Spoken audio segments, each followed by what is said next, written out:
আমি মানুহ হিচাপে ৰাজনীতি কৰিছোঁ, ভাৰতীয় নাগৰিক হিচাপে ৰাজনীতি কৰিছোঁ।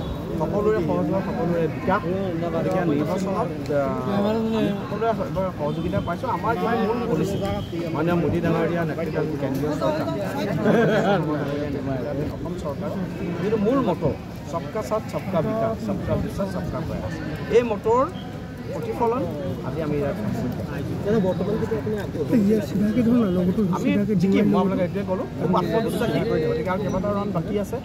তাৰ লগে লগে আপোনালোকে দেখিছে যে আজি মহাৰাষ্ট্ৰ হওক, ঝাৰখণ্ড হওক বা অসমৰ বাকীকেইটাত সকলোতে ভাৰতীয় জনতা পাৰ্টি আৰু মিত্ৰজোঁটে খুব ভালদৰে অগ্ৰগতি হৈছে। এয়া হৈছে আমাৰ সবকা সাথ সবকা বিকাশৰ ৰাজনীতি। আহিব দিয়ক, আহিব দিয়ক। আমিতো খুব বিপুল ভিতৰত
মিঠাই লৈ আহিছো। ঠিক আছে, হ'ব।